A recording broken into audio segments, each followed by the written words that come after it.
Hey, Okay. mamas, and welcome back for another episode of Moms with Moms. Moms offering mom support with moms on microphones. If you're new here, go grab your drink. I don't care what you're drinking. It could be, in Brianna's case, water from her child's sippy cup, which is perfect because mom life. It could be in a coffee mug that's not coffee, or it could be a glass of wine, whatever you shall desire. And if you're not new here, welcome back. Mamas, we are going to have a fun time today. So I have Brianna here with me. Brianna and I went to college together. I can't remember, we had a few classes together too. I We know might we have. were in, I think we had like maybe like one or two, but we were in different like clubs and stuff and organizations. Hmm. And all I got to say is, I love Brianna's attitude. Brianna is always very honest and very blunt, but she's going to say it the best way possible. So you laugh about it. So, this should be a really fun episode. So, Brianna, why don't you tell our listeners three things about yourself that you think are important for them to know? Sure. So I'm gonna try to keep them non-mom related, because my uh son is 2, and I am working on reminding myself I am a person outside of being a mom. So I some 3 things about me that's just about me, is that I'm an avid book reader. I love reading new books, physical and ebook style.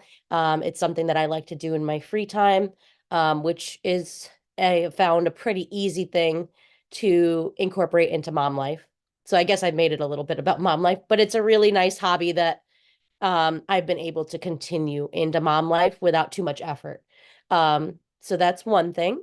Another thing is I am a lifelong athlete, from rec leagues to travel leagues, varsity teams in high school, and then I went on to play Division 3 at our college for 3 years. So, and in adulthood, I've done some Olympic weightlifting competitions and ran races. I just did a 10K in November.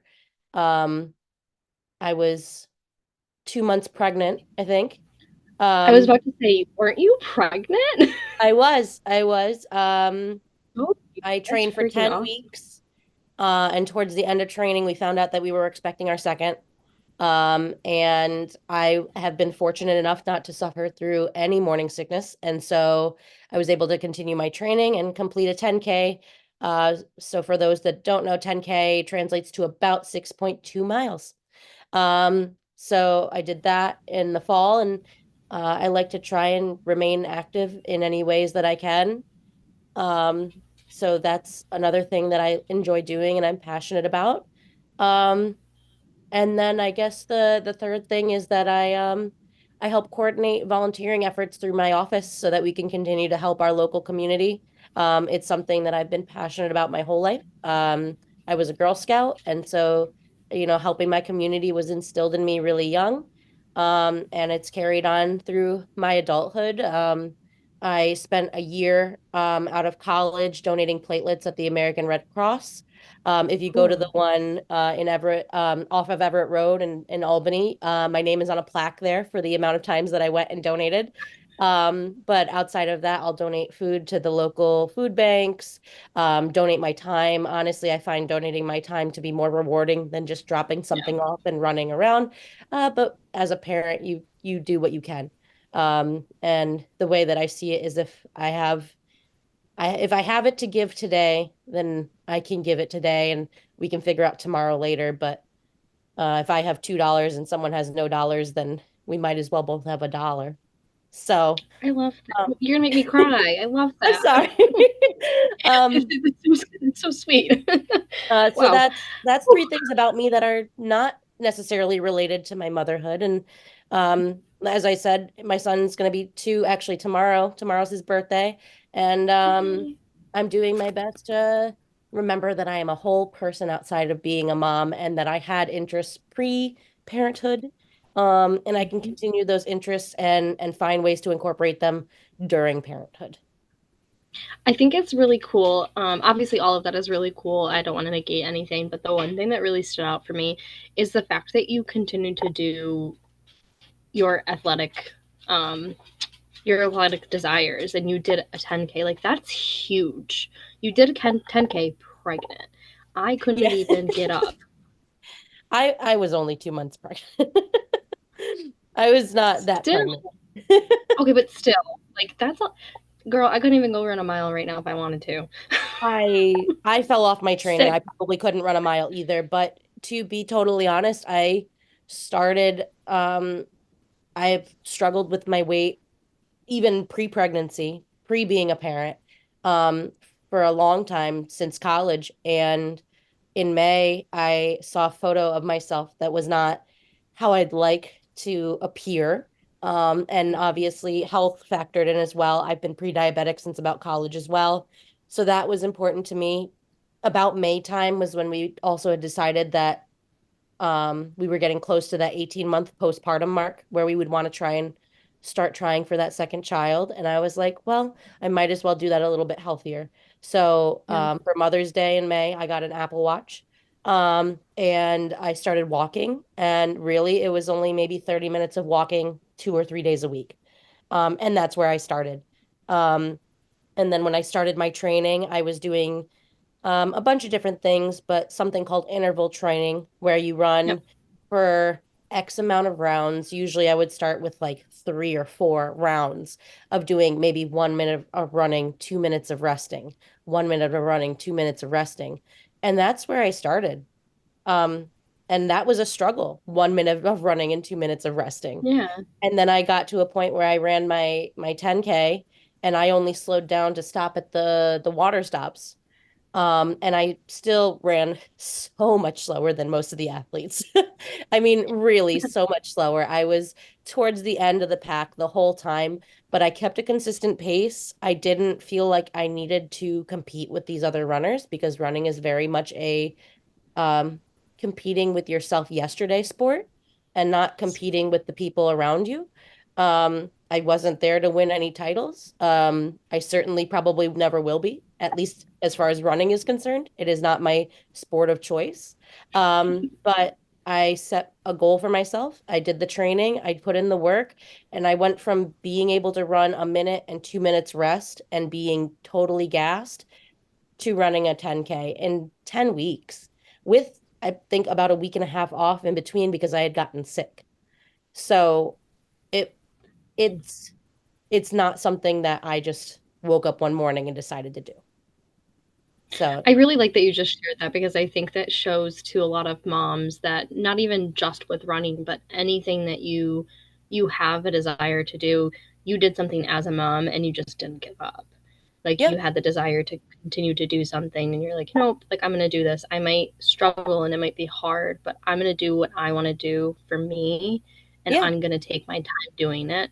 And you literally did. Like you again, I love that you said I did this for me. I didn't do it to win anything. That And I have to give my support a shout out because I have my son is watched by my in-laws during the day. He doesn't go to daytime care as, a daycare center. He goes to my in-laws, to his grandparents. They watch him as long as they need to. If I needed to drop him off early so I could get a run in, I could. And if I had to come pick him up a little bit later to get a run in or a workout in, I could. On the weekends, my husband would stay home with him while I went out for my longer runs, which could be 4 or 5 miles long. And my miles are not very fast. That could be an hour to an hour and a half, almost 2 hours of time by the time I've stretched, gotten out there and run and come back. So, while I do give myself credit for setting that goal and keeping myself consistent, it would not be accomplishable without that support around me. absolutely. Yeah. All right, so we're gonna get into it. So Brianna and I were chatting about obviously all things mom, and there's so many different things that you can talk about. And something that really kind of hit me and I could relate to was her breastfeeding journey. So why don't you start off kind of like from the beginning, like even like before you had the baby. So was your goal to breastfeed? Like were you set on like this is what I'm gonna do? So, so honestly, pretty it was a pretty stressful time when I was pregnant with my son because it was during the same time that they had the formula shortage.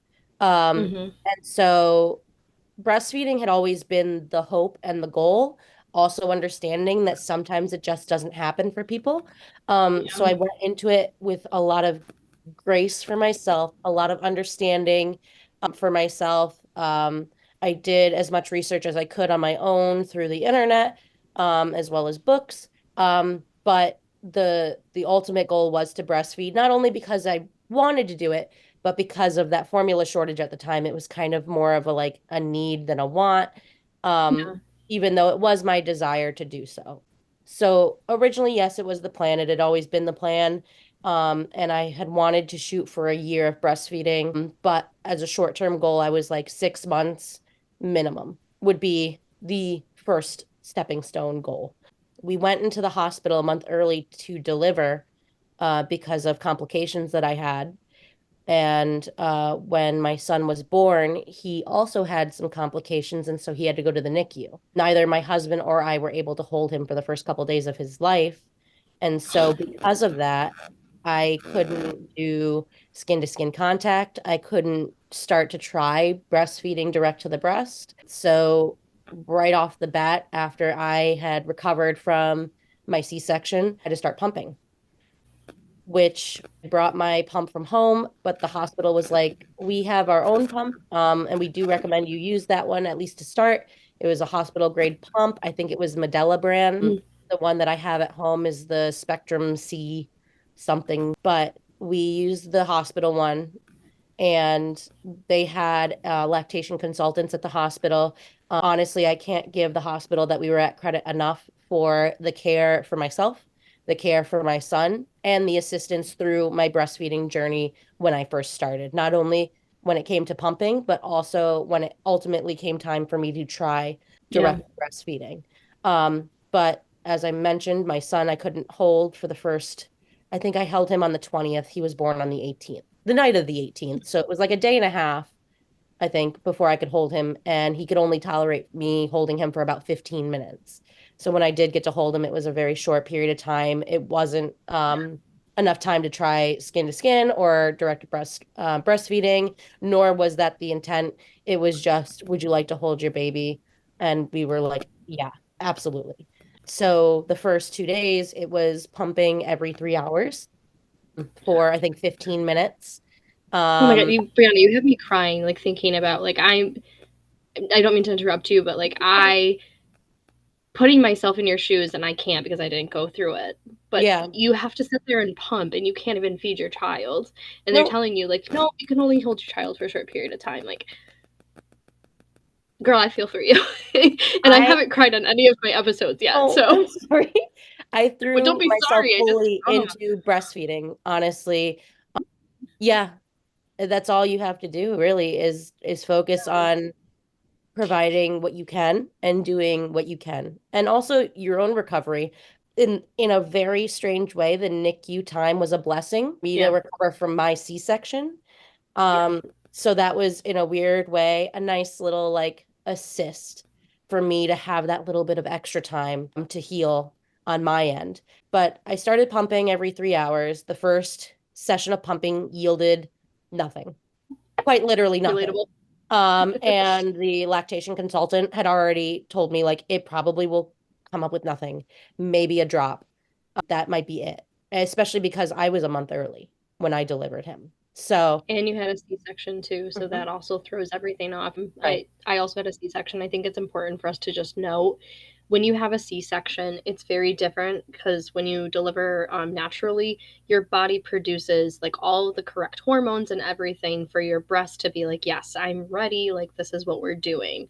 So when you have a C-section, and also when you're a month early, sure it's the same thing. Your body doesn't have the time to connect to be like, oh my God, the baby's out of me, so it Yeah. takes longer for your breast to be ready to do that biologically. Like it's, you can't do anything about it. It's your body's like, yep, nope, we're not ready because this didn't happen the right way type of thing. Yeah. I always like to say that my son took the sunroof exit.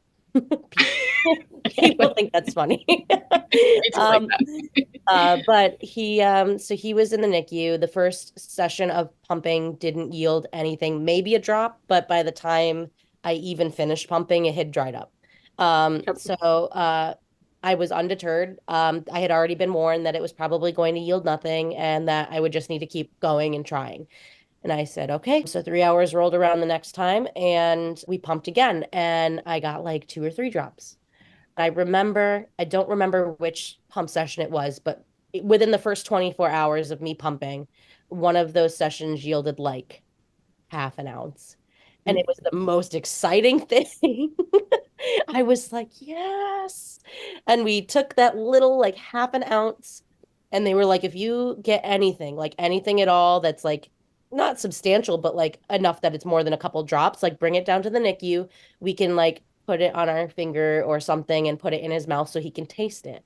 Because Okay. that first couple pumps of breast milk get colostrum, which Yep. is really good for their development. And with him being premature, they wanted to make sure that he got the most possible to care Yeah. for. So within the first 24 hours, I had about a half an ounce in one session. And then a couple hours later, I had about an ounce, which is about what he was taking at the time, every 3 hours. He was so small. So I kept pumping and I just started really producing. There was a fridge in the NICU where we could keep our breast milk while our child was there. Most of the parents had these little, like, smaller baskets within the fridge that were labeled so that we knew whose breast milk was whose. Yeah. Within a couple of days, I had to have a whole shelf of my own. So Holy I crap. was, yeah, it was a mini fridge to be fair, but yeah, once I started producing and I was pumping every 3 hours on 3 hours, waking up in the middle of the night to do it, getting up early to do it, because it was the only thing I really could focus on. I couldn't hold my baby yet, and I could make it to the NICU. The first day I had to get wheeled down in the wheelchair. Like the next day, I walked behind the wheelchair using it as kind of like a crutch almost. Yep. Um, so little by little, I was able to kind of make my way down there on my own. But I just started really rapidly producing, and Chase did not at any point need to take in formula while he was in the NICU, which was great, which I took as a win for myself. I was really Yeah. excited. I was happy to be able to do it, especially with him being a month early, relatively small, and then needing to be in the NICU. He was only in the NICU for about a week. And he was able to come home on my husband's birthday. So that was a really nice birthday gift for him to be able to come home officially.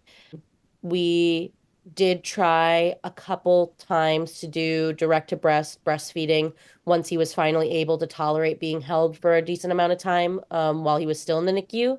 And then we did a family night in the hospital on the 25th, which was the night before we left, where they did his tolerance test for his car seat. But he and I and my husband all stayed in a what they call a family room. They give us the little bassinet that they put, I don't want to say healthy babies, but babies that aren't in the NICU, the standard little bassinet that they put them Yep. in. They had him in there, and then we were in a room with 2 beds. So my husband slept in one and I slept in the other. They were just hospital beds, so they weren't anything large. But we got a night where if we needed assistance from a nurse, we could call them and get assistance, which was kind of nice that we didn't at any point need them, but it was nice that we knew we could lean on them should we need to, especially as new parents and Well, not knowing and what. not only that, you guys had a little bit of a different experience. So, like, you didn't have the care for your child. You guys couldn't. You couldn't have right away because he was the NICU. So, Right. having that experience before sending you home was probably really nice and reassuring because if you needed that, like you said, if you needed that support, you could be like, okay, like, what do I do if this happens? Or what if I do if that happens? It probably Yep. relieved a lot of your stress and anxiety in that aspect. It absolutely did. And I was in the hospital. So I was admitted on Monday. He was born on Tuesday night. I left that Saturday, but Chase had to stay until Wednesday. And I left Saturday in tears because I was leaving my baby behind in the hospital. Mm-hmm. And we went home and we ate dinner and we went right back to the NICU to see him because they keep the hospital NICU open 24 hours a day, 7 days a Oh, week if you nice. want to go and see your child. So we would, I also tried my best to make this time count for my healing. So the first night we did end up going back like an hour and a half, maybe 2 hours later. But the next couple days where he was still there and we weren't. We went at like 9 o'clock. We tried to reach it there for his 9 o'clock feeding because he was pretty perfectly on 12, 3, 6 and 9 around the clock. So we Oh, would wake nice. up early enough to hopefully get to his 9 o'clock meeting or eat feeding. Did try direct to breast there. It was a lot harder than I thought it was going to be. I mean, Yeah. even reading things, I was like, how much of the nipple you have to get in and where the nipple should be positioned to get it in and how you should hold the baby so that he can properly get support and you're also not like hunched over for 30 minutes while they're feeding and it Hmm. it was a bit of a scramble and like there's nothing worse than like trying to get your child to latch and they're screaming because they're starving Yeah. and you're getting frustrated and they're getting frustrated and you're like, I can't do this. Like, I'm so overwhelmed right now. This is Hmm. overwhelming. And like, you're trying to get them to close up on the nipple and they're not because they're screaming and they're upset and it's understandable. Like, it's them trying to tell you like, Mom, I'm hungry, and you're like, but I'm trying to feed you. Like I'm trying. It's almost like you would just obviously in your head. This is the whole thing. You're sitting there like, just get on the freaking boob. Right. Like if you're that hungry, just go on it. Yeah. Honestly, it's now that I think back on it, it's very similar to when I adopted my first dog, which sounds crazy. But I adopted my first dog right out of college. And I've always wanted to have a dog, but mostly I was hoping, to get a companion to assist with some my mental health issues. The companionship is important. And so I had adopted this puppy and I was super excited. I had gotten everything, that I needed to be a puppy mom and a dog mom. But for the first couple of weeks, he was wild. I couldn't get him to calm down. I couldn't control him. It was like we were talking, well, obviously, we're talking two different languages because he's a dog and I'm a person. But it's like we couldn't connect. We couldn't figure out. Like there wasn't a method of language to be able to communicate with him. So I needed to find a way to communicate that wasn't through language. And so I put my dog and myself through dog obedience training. And that was where we were able to make a connection to be able to communicate without needing, language. So Yeah. it felt very much like those first couple of weeks with my new puppy where like I didn't understand his needs and he didn't understand my intents with, assisting with his needs. And so like you're trying to help this thing that needs you to care for it but doesn't understand that you're trying your best. Um, Hmm. so it was very much like that. I breastfed and pumped simultaneously when we got home. I pumped because I wanted my husband to have the opportunity to experience, feeding our child, but also to be able to help so that I could get rest. Because Hmm. obviously I'm still a week postpartum after a C-section, which I'm sure is difficult. Exhausting. Um, it's a tough recovery. So I would pump sometimes, breastfeed sometimes. If 3 o'clock rolled around and he wasn't like losing his marbles, I was like, great, this is time to practice direct to breast because you're calm enough that we can coordinate this and try and make it work. I'm also more on the plus size myself. So I felt that a lot of the assisting tools for breastfeeding are not well equipped to accommodate a larger body from a mom. So, like, I had like a breastfeeding pillow that's supposed to wrap around your body. Yeah. Uh, and for reference, I'm 5'1", and I think postpartum, I was maybe 200 pounds. I carry a lot of that weight in my stomach. And that's just for reference for other moms who are like, oh, that stuff also didn't work for me because Yeah. I do carry a lot of my weight in my stomach. I'm also only a week postpartum, so I still have a little bit of my baby tummy The too. money. That's not going to go away right away, and it didn't. So I'm trying to like get this pad here. I have a very short torso. So like I Hmm. think the pad, like for someone that doesn't have a abnormally short torso, like I feel like I do, is supposed to sit somewhere like around the belly button. But like this pillow went almost right up under my breast, which would put him way too high to So you be couldn't reach sitting the where he nipple. needed to properly sit. So it seemed like a lot of these pillows and assisting things for breastfeeding weren't made for a body like mine in mind. So that was kind of like out the window. So then it was like, how can I stack regular pillows Yeah. to kind of assist in my comfort as well as my son's comfort? I have a lot of breast tissue. So I wear, is it a double D now? I wear mostly sports bras nowadays. But I think I have like a D or double D cup size. So like I have a lot of breast tissue. So Yeah. in addition to being wider in my midsection, I have a lot of breast tissue that I had to like move around to like try and get him to find the nipple, latch to the nipple, and also not suffocate my child with all my boob tissue. Like there's so Like much boob. So I'm like, how do I maneuver this so that I'm not suffocating my child while I'm trying to breastfeed my child? And it got to a also making point where sure like, this pillow is comfortably on my stomach at the same time. right, right. I Yeah. kind of just gave up with those pillows after like the first week. I was like, this is just not working for us.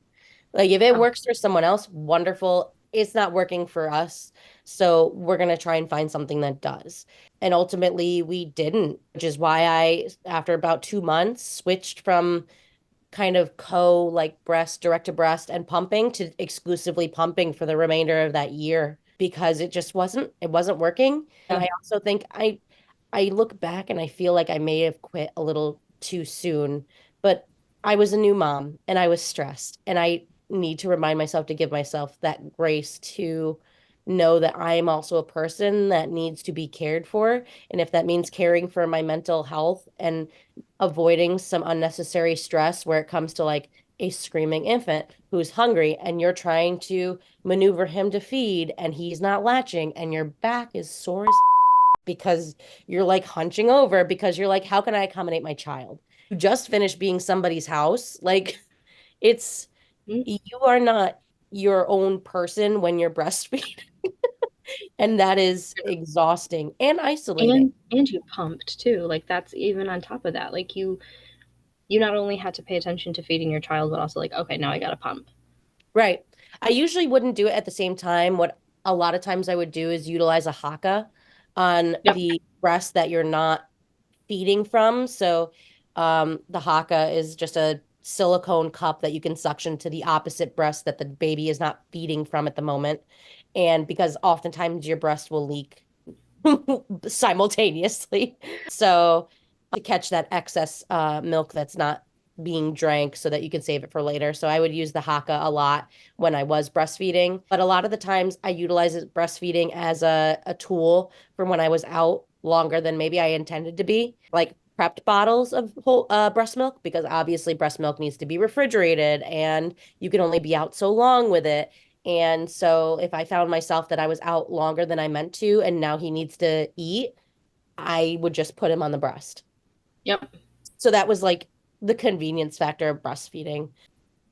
And when we came home from the hospital, we still had all that excess milk from the hospital fridge that we took home with us, like a cooler and a half of these vials of breast milk. At the time, I came home. My brother and sister-in-law had just had their first child. He was 3 months older than Chase.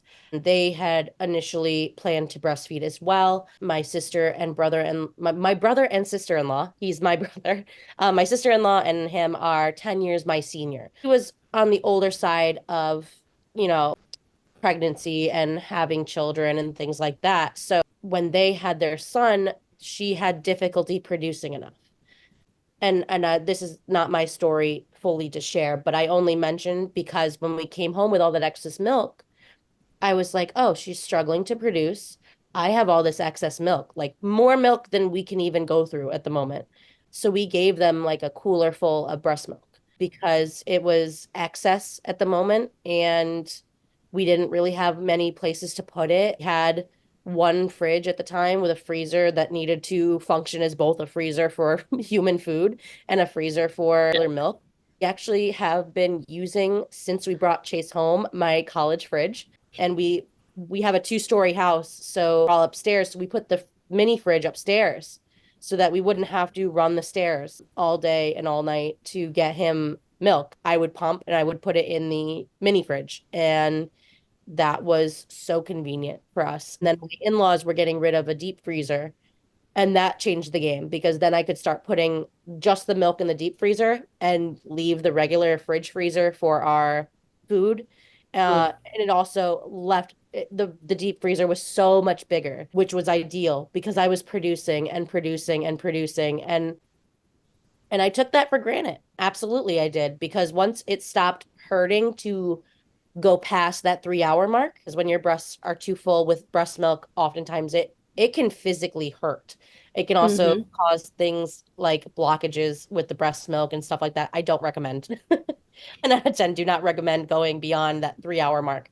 Make sure you do that three. Like, don't skip the three. No, don't skip the three. One, because you don't want to risk getting an infection, a clogged duct, anything like that, because that is incredibly painful. But two, because you don't want your body to start thinking you don't need as much supply, which is what ended up happening for me anyway, because I got very lax because I was like, oh, we have storage. Oh, we have storage. But Chase started picking up, ounces of milk really fast. I mean, he went from 1 ounce leaving the hospital to a ounce and a half to 2 ounces to two and a half, like really quickly. I mean, he shot up in how much he decided that he was going to be drinking.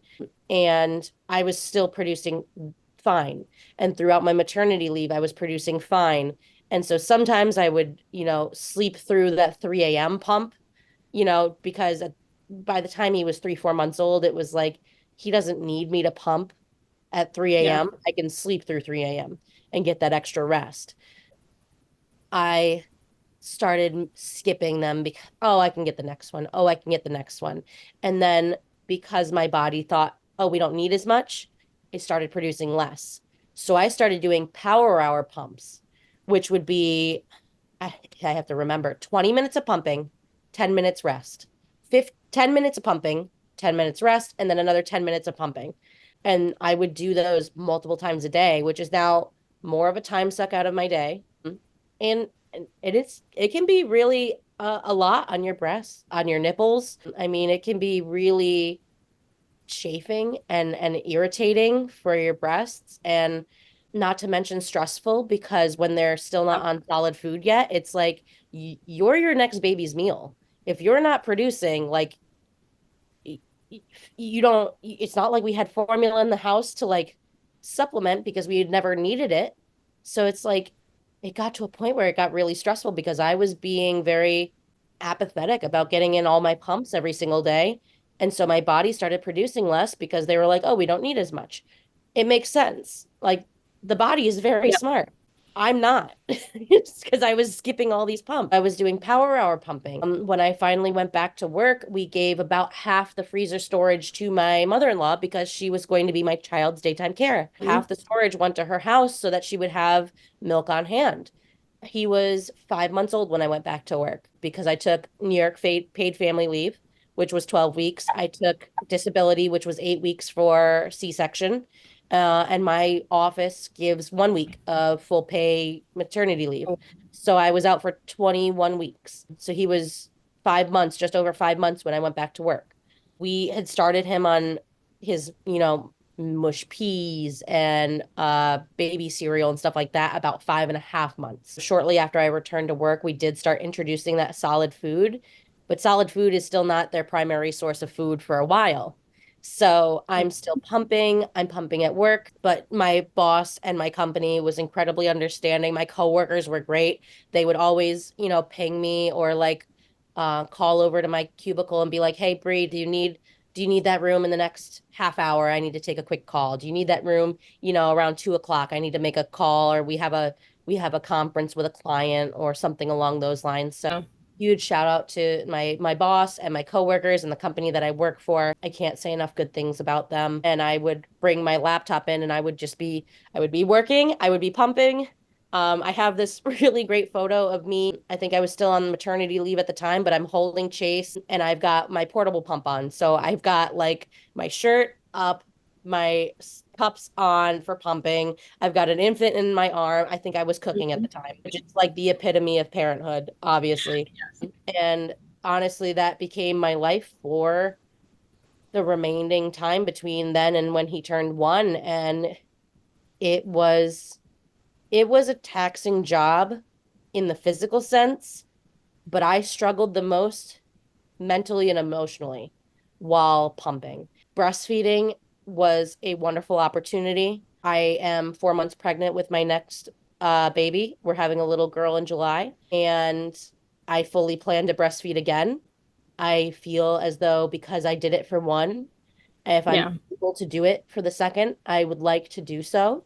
I understand that just because it was effective and possible the first time doesn't necessarily mean it will work or be possible this time around, but it's the goal again. So we're going to shoot again for that 6 month to 1 year range. But I struggled a lot with pumping.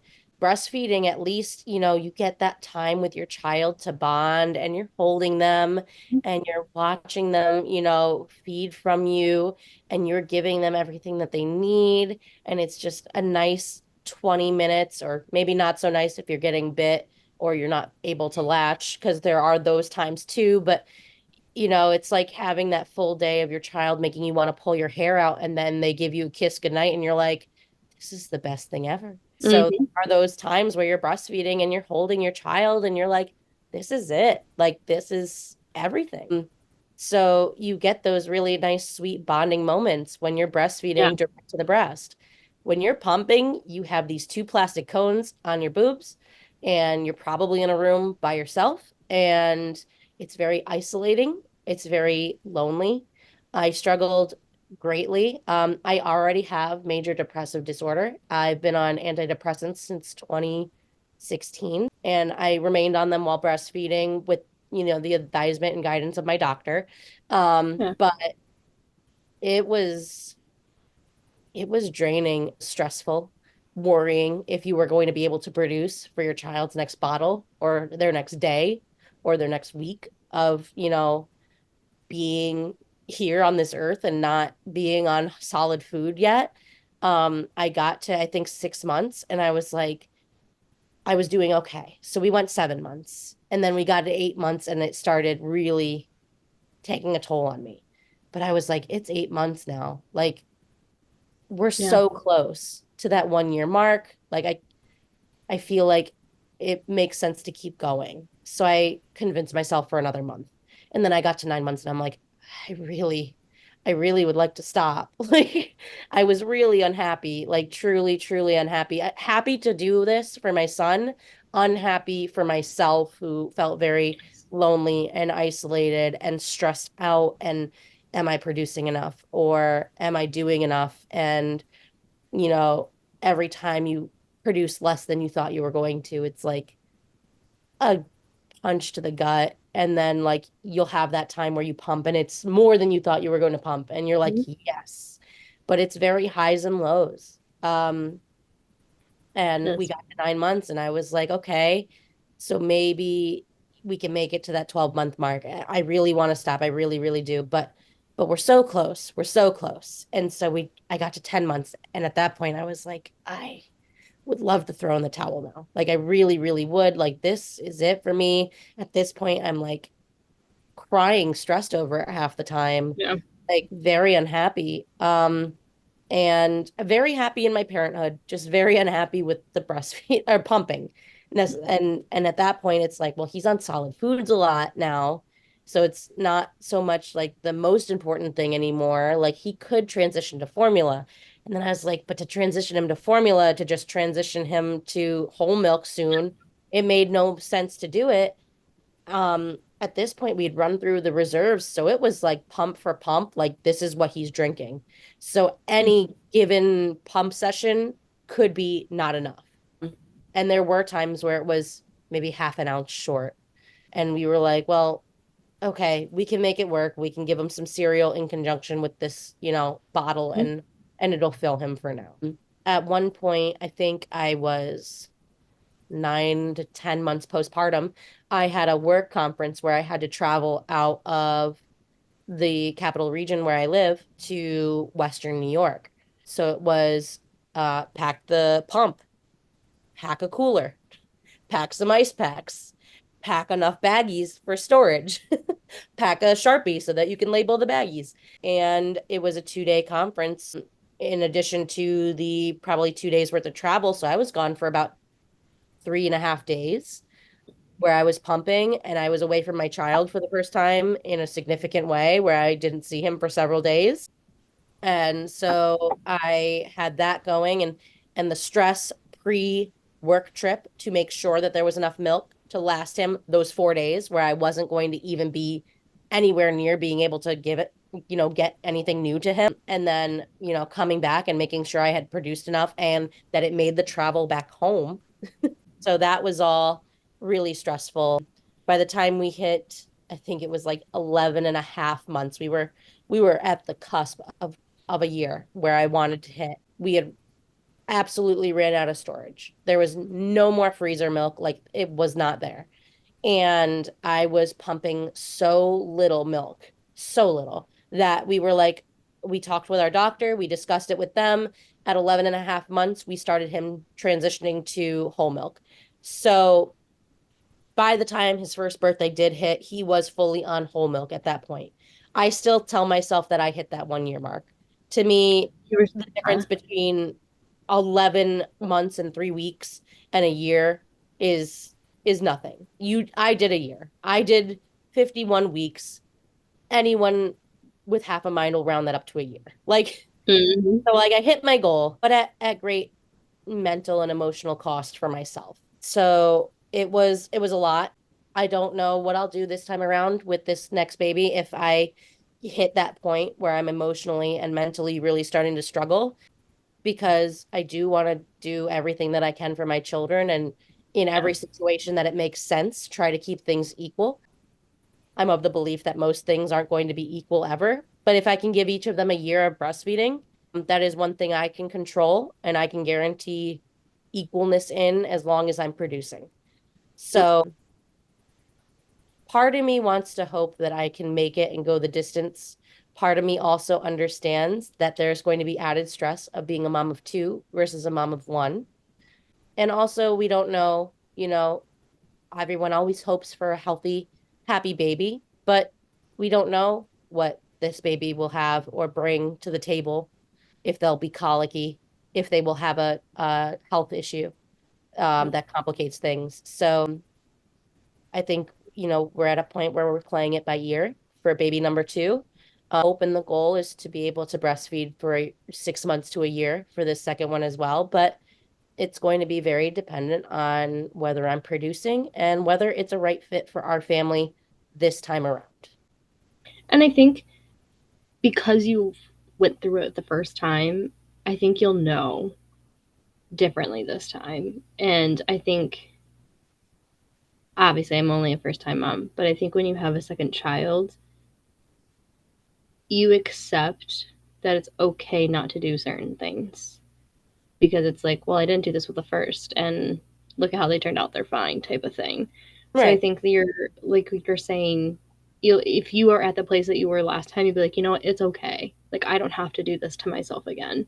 right. So I think that's Yeah, really good. they all end What up are eating chicken nuggets, old chicken nuggets. Anyway. yeah?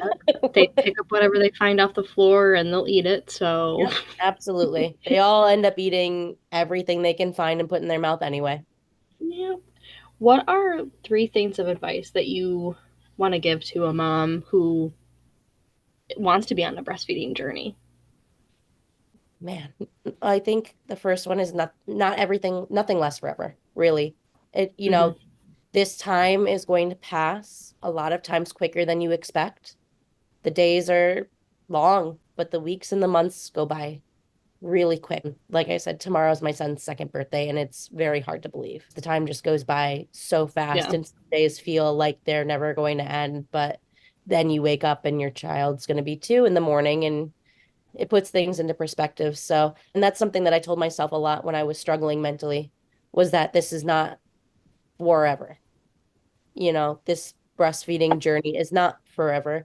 And in regards to breastfeeding, but also just motherhood in general, is that I've done my best to remind myself, because it doesn't last forever, to enjoy the things that are enjoyable. Mm-hmm.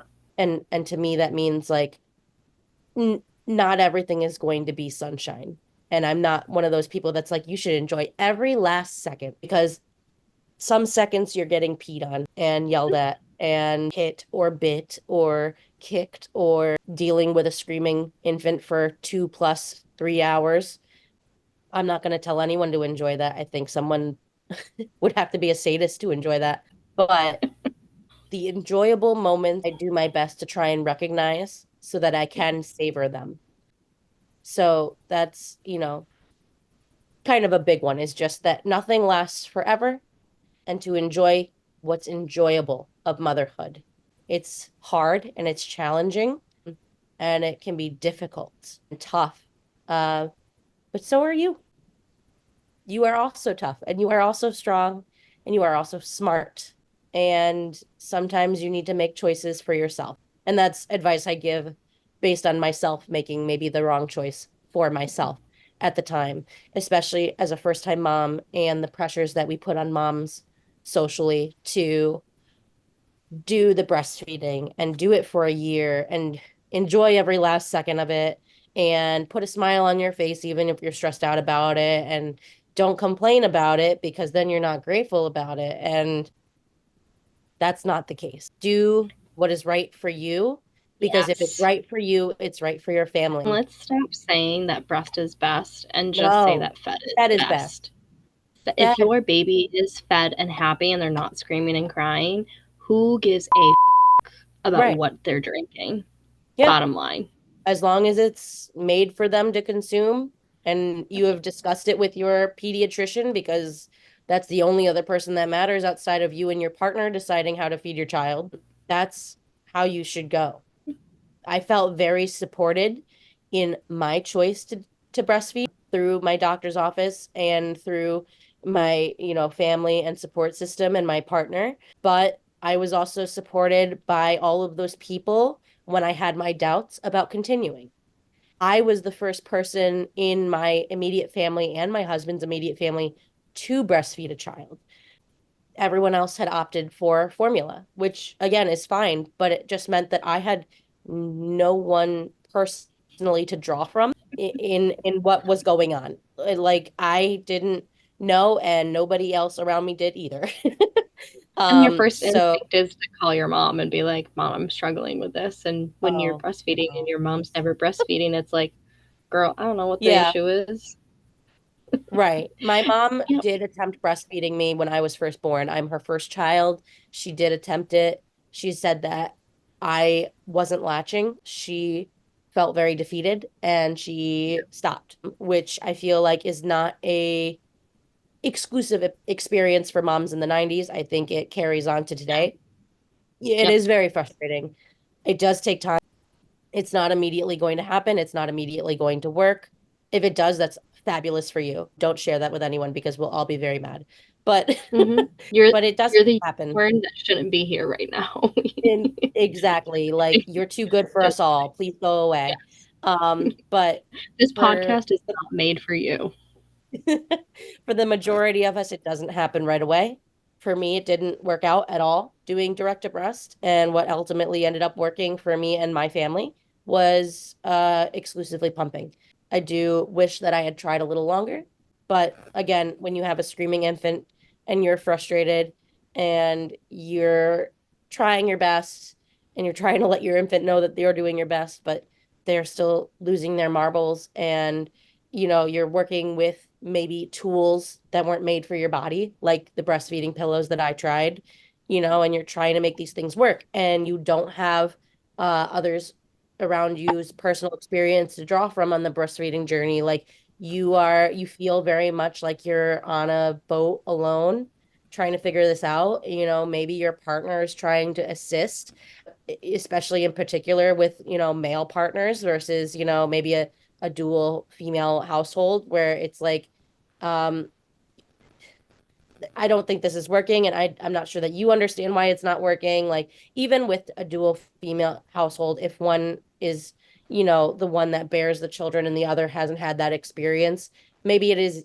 still the same experience with, male to female households. But, with even your partner's support, it can be still stressful. Like, it just feels a lot like herding cats.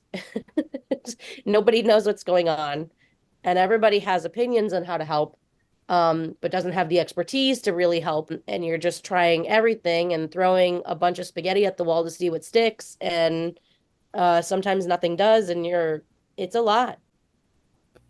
So that's a little off base. Essentially, I guess my suggestions for parents looking to breastfeed is nothing lasts forever. The stress, the isolated feeling, it's not forever. In conjunction with that, there is support for you. There are people out here that want to listen if they can't advise. There are people out here that can advise, like the wonderful breastfeeding consultants at the hospital that I delivered at. There are breastfeeding classes. There are places to turn to with the expertise to assist. And your pediatrician. They may be baby doctors and baby experts, but they can also assist and guide you, even if it's just in the right direction to find what you need. There are resources out there and there's support out there for people that just need a person to listen. Find that friend, find that person for you. If it's your partner, great. If it's another mom that's done this journey before, I think even better. The third thing is just if it's not working for you, it's not going to work for the family. Something that I love to hear often is that, especially as a parent, is that if you're in an airplane and the plane is crashing, you need to put your mask on first before you assist anyone else. Recognizing that in a breastfeeding journey, what is best for you and your mental health and your physical health and your emotional health is ultimately going to be what's best for your family. Thank you so much again for being on here and sharing your journey and sharing every piece of it. And it's really helpful to know that like you didn't have an easy breastfeeding journey. I'm sorry that you didn't, but I'm glad that you did to be able to hopefully help another mom who maybe be like, I'm struggling with breastfeeding and I don't think I want to do this. And also pumping. And knowing that pumping is not something that was supposed to be easy, but it also shouldn't be something that's so taxing. And if you're not okay, girl, just stop. You're in control of the tap. Correct. You are the freaking cowgirl. Yeah, for real. Moo. All right, so cheers. Cheers. Cheers. Thank you, mamas, for tuning into this episode. If you liked this episode, please remember to hit the like button. And if you want to see more and you want to get notifications about the next episode dropping, make sure to hit the subscribe button right here. And if you are looking for daily inspiration, daily reels, or literally just anything, because at this point I post whatever, it's kind of the diary. Here's my Facebook and my Instagram. And then I also do the same thing on TikTok. So here's my TikTok. And if you want to be on the show and you have a story to share, hoping to connect to another mom, please, my DMs are always open. If you're struggling with something, please, please, please reach out into the DMs. Just remember you're not alone. And also, as always, moms, we're surviving and we're thriving. Bye, besties.